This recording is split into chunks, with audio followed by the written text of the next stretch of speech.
अच्छा, तो हमारा डेप्रिसिएशन का जो तीसरा मेथड था,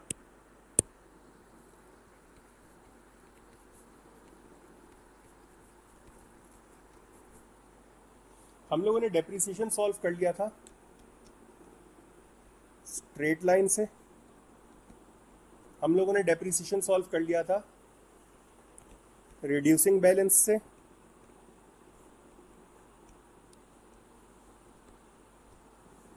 आज जो हम करेंगे उसमें पहली चीज़ है हमारे पास यूनिट्स प्रोडक्शन, और दूसरी चीज़ है हमारे पास sum of pairs digit, sum of pairs digit. तो हमारे पास दो चीज़ें हैं, क्या क्या? पहली चीज़ है हमारे पास यूनिट प्रोडक्शन, दूसरी चीज़ है हमारे पास सम ऑफ पेयर डिजिट्स। बहुत ईजी है, बहुत ईजी है, कोई टेंशन लेने की ज़रूरत नहीं है, आराम से हो जाएगा। यूनिट्स प्रोडक्शन का क्या मतलब है?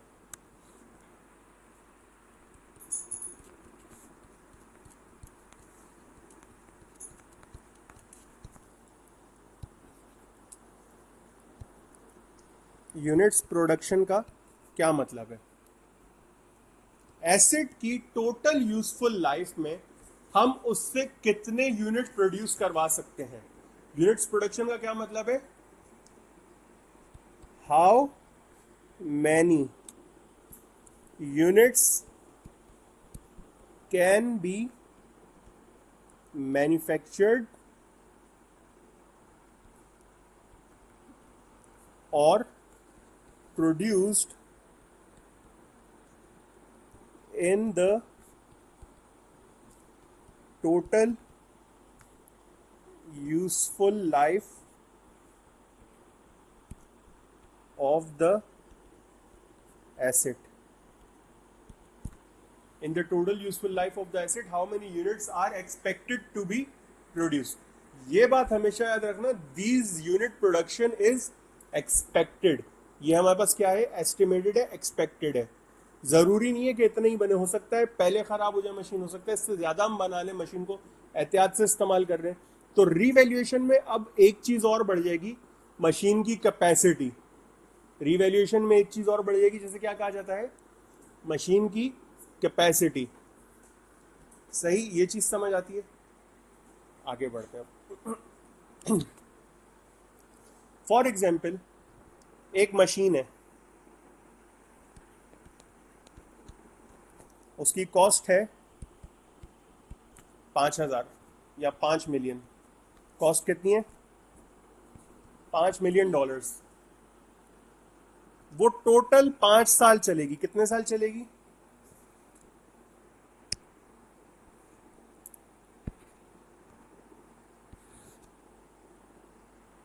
वो टोटल 5 साल चलेगी।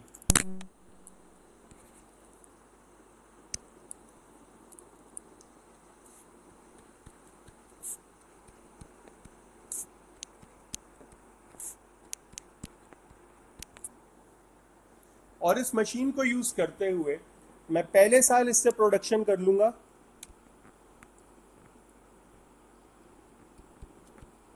2 मिलियन यूनिट्स की, दूसरे साल प्रोडक्शन करूंगा 1.5 मिलियन की, तीसरे साल प्रोडक्शन करूंगा 12,50,000 की, चौथे साल 1 मिलियन की, और पांचवें साल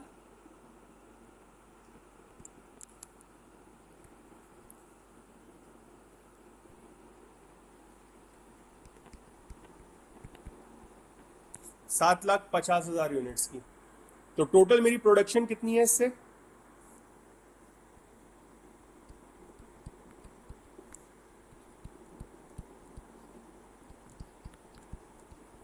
यूनिट्स प्रोडक्शन कितनी है टोटल? पहले साल की 2 मिलियन, दूसरे साल की 1.5 मिलियन, तीसरे साल की 1.25 मिलियन, चौथे साल की 1 मिलियन, और पांचवें साल की 0.75 मिलियन। मैं अब इसको कैलकुलेट कैसे करूंगा?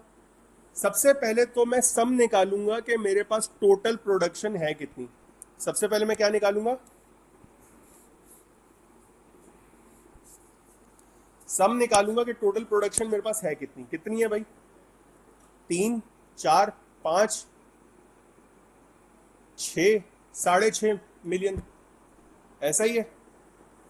चेक कर लो, ऐड करके 6.5 मिलियन बन रही है। ऐड करो ना।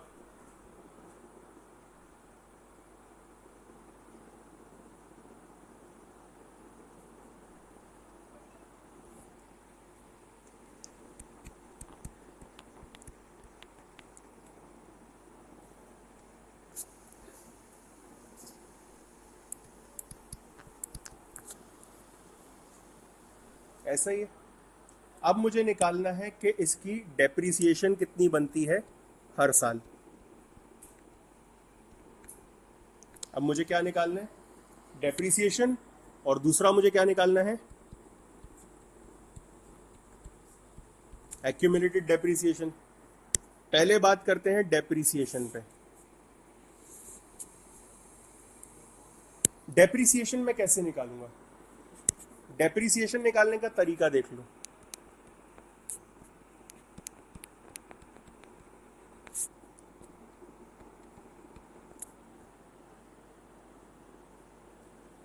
मैंने मशीन कितने की खरीदी?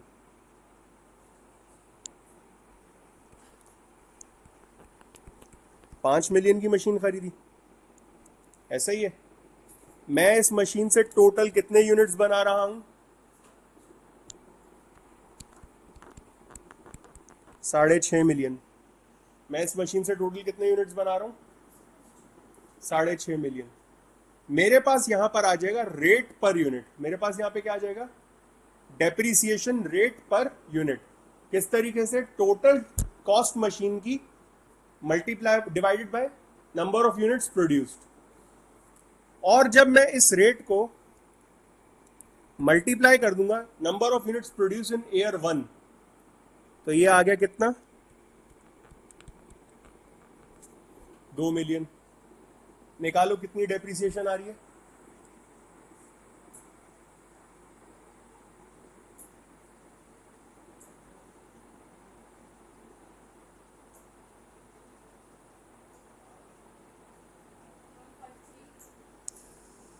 वन 153,846 1.53। ये आ गई पहले साल की 538। ये पहले साल की आ गई। दूसरे साल की निकालनी होगी। मैं क्या करूंगा? यहां पर आ जाएगा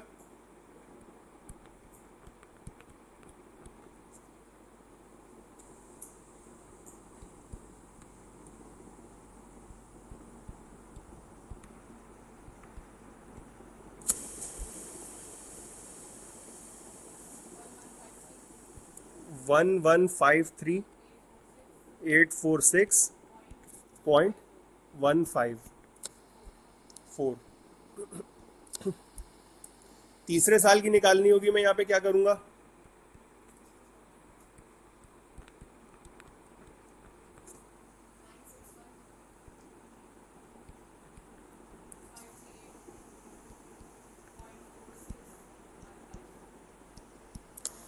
चौथे साल की निकालनी होगी तो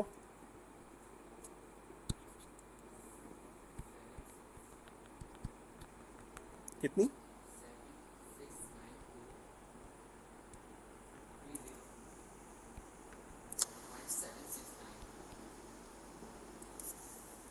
और पांचवें साल की निकालनी होगी तो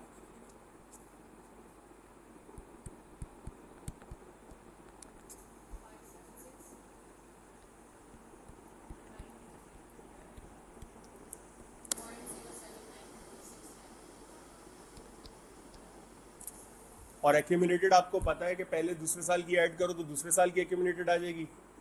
फिर सबको ऐड करते जाओ, एक्यूमुलेटेड निकालते जाओ। एक्यूमुलेटेड डेप्रिसिएशन निकाल सकते हो आप लोग। जरूरत तो नहीं एक्यूमुलेटेड डेप्रिसिएशन की। एंट्रीज बनानी आती हैं, एंट्रीज बनानी आती हैं, बुक वैल्यू निकाल सकते हो। अब जरा अपना होमवर्क समझ लो।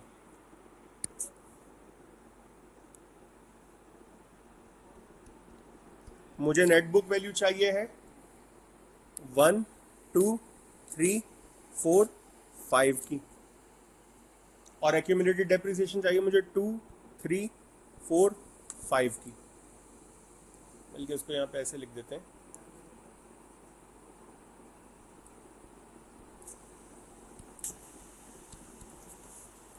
कर सकते हो जाएगा, पक्की बात है। यहां तक कोई मसला तो पूछो। ये था आपका यूनिट प्रोडक्शन। ये क्या था?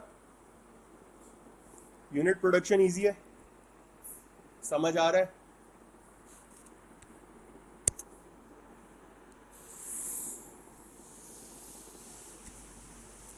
अब दूसरे तरीके पर आते हैं जिसको कहा जाता है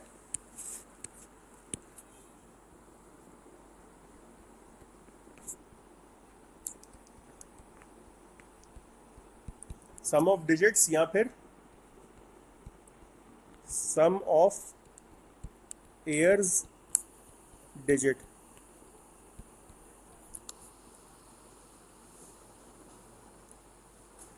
सम of years digit. Sum of air digit में होता क्या है, जरा समझो उस बात को। सम ऑफ एयर डिजिट्स में होता क्या है, जरा इस चीज को समझो। मैंने मशीन खरीदी थी कितने में? मशीन की कॉस्ट थी 5 मिलियन, ऐसा ही है। और इस मशीन ने टोटल चलना कितना था? 5 साल। ईयर 1, 2, 3, 4, 5। ये चीज समझ आती है?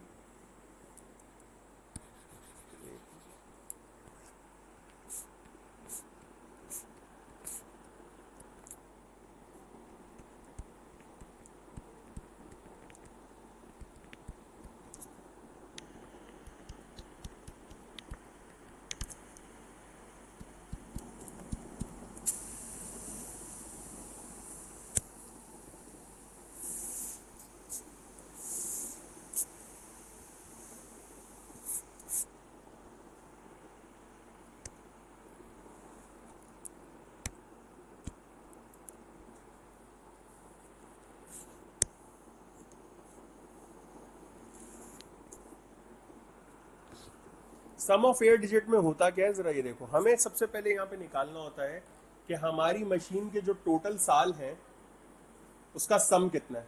हमारी मशीन के जो टोटल यूजफुल लाइफ है उसका सम कितना है। जैसे इसमें कितना है, इसमें कितना है? 5 साल। तो 1 + 2 + 3 + 4 + 5, ये टोटल कितना हो जाएगा?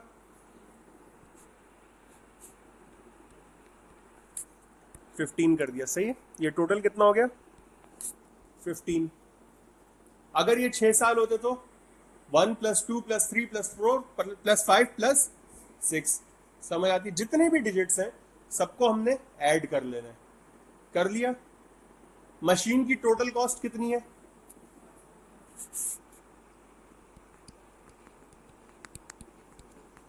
इसको मैं डिवाइड कर दूंगा किससे? 15 से। मेरे पास आ जाएगा डेप्रीसिएशन रेट पर ईयर। मेरे पास क्या आ जाएगा? Depreciation rate per year. ये चीज समझ आती है? ये चीज समझ आती है? इसमें तो कोई मसला नहीं है ना, इजी है। इस पूरे के पूरे को मैं मल्टीप्लाई कर दूंगा रिमेनिंग यूजफुल लाइफ से। रिमेनिंग यूजफुल लाइफ कैसे होगी, अब जरा ये समझो। पहले साल में रिमेनिंग यूजफुल लाइफ कितनी है? अभी शुरू हुआ है, अभी शुरू हुआ है, 5 साल है। तो पहले साल के लिए इसको मैं मल्टीप्लाई कर दूंगा किससे? कितना आ रहा है निकालो।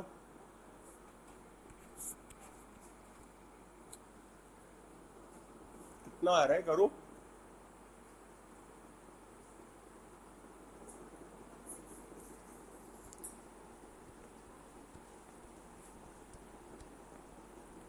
ये आ रहा है।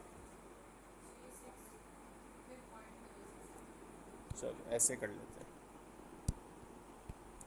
मैं राउंड ऑफ कर रहा हूँ, राउंड ऑफ कर लेते हैं, सही। क्लियर है? दूसरे साल में कितना हो जाएगा अब ये? दूसरे साल के बाद कितना टाइम बच गया? 4। कितना?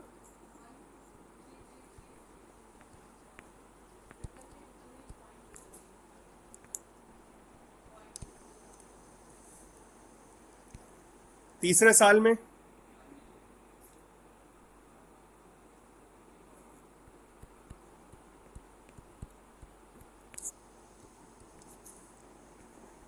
चौथे साल में,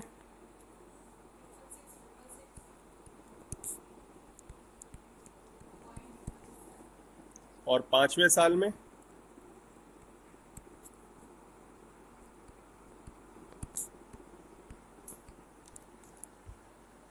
क्लियर है ये चीज? इजी है। अच्छा, यहां पे तो मेरे पास नंबर ऑफ ईयर्स कम थे, यहां पे मेरे पास नंबर ऑफ ईयर्स कम थे। व्हाट इफ आपकी मशीन 50 साल चलने वाली हो, क्या सबको बैठ के ऐड करोगे? अगर आपकी machine, let just assume for a moment, मेरी मशीन चलेगी 50 साल, तो क्या मैं 1 से लेकर 50 तक पहले सब लिखूंगा फिर ऐड करूंगा? इतना टाइम नहीं होता एग्जाम में। तो एग्जाम में दूसरा तरीका क्या है, ये 15 लाने का। ये 15 लाने का दूसरा तरीका क्या है, इसका एक अदद फॉर्मूला होता है। ये 15 लाने का फॉर्मूला क्या है, ये देख लो।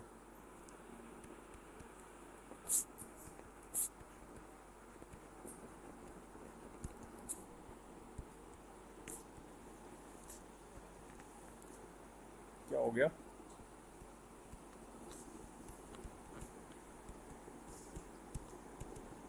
आरिफा बहुत बोलने लग गई है, शुरू शुरू में आई थी बिल्कुल खामोश थी।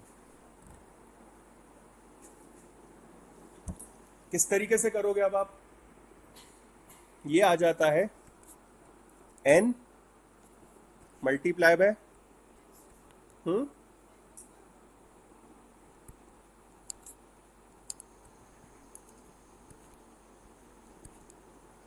n+1/2। पक्की बात है,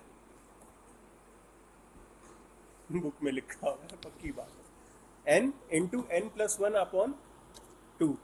और यहां पे n क्या आएगा, जो आपकी मैक्सिमम यूजफुल लाइफ है। मैक्सिमम यूजफुल लाइफ कितनी है?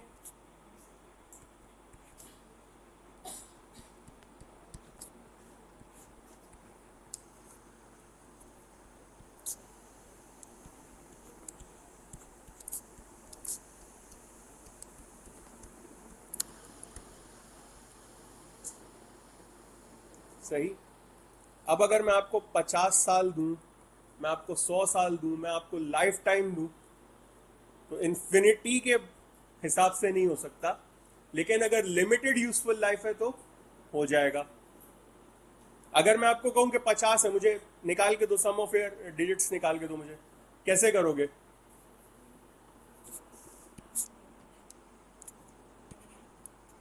फिफ्टी मल्टीप्लाई बाय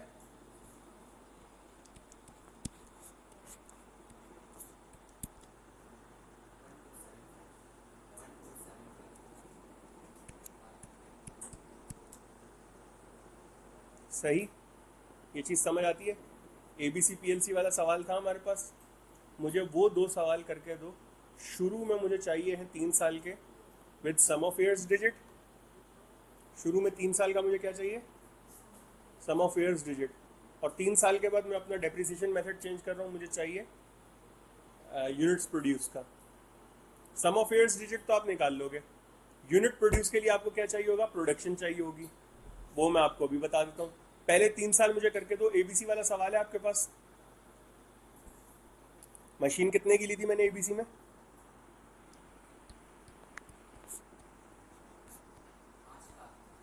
5 लाख की नहीं थी, 50 लाख की थी।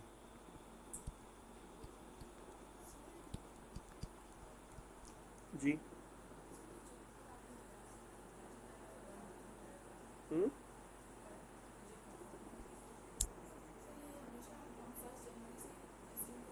हम्म हम हमेशा ये एज्यूम करेंगे कि आज मैंने मशीन खरीदी है तो आगे कितने साल चलेगी है, उसके हिसाब से डेप्रिसिएशन लगाऊंगा मैं। नहीं, सम ऑफ ईयर्स डिजिट शुरू ही पहले इस दिन से होता है, जब मशीन खरीदी उस दिन से पहला दिन। और अगर मशीन आपने मिड ऑफ ईयर खरीदी है तो उसको प्रोरेटा बेसिस पे फिर आप कर सकते हो, divide by 12 multiply by months. सही है? अगर आपने प्रोरेटा बेसिस पे चलाना है तो यही होगा। अगर full year depreciation at the start मतलब at the year of acquisition और zero depreciation at the year of disposal है तो फिर तो कोई मसला ही नहीं है, लेकिन प्रो रेटा में मुझे महीने काउंट करने पड़ेंगे।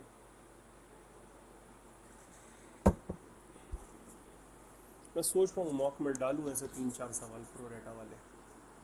अच्छा याद दिला आपने, जज़ाकल्लाह। खुद बोल के फंसी है फातिमा आज। मशीन की कॉस्ट कितनी थी?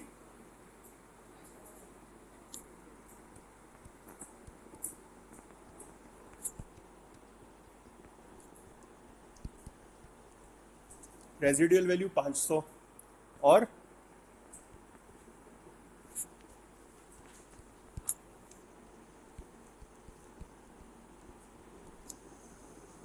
Method of depreciation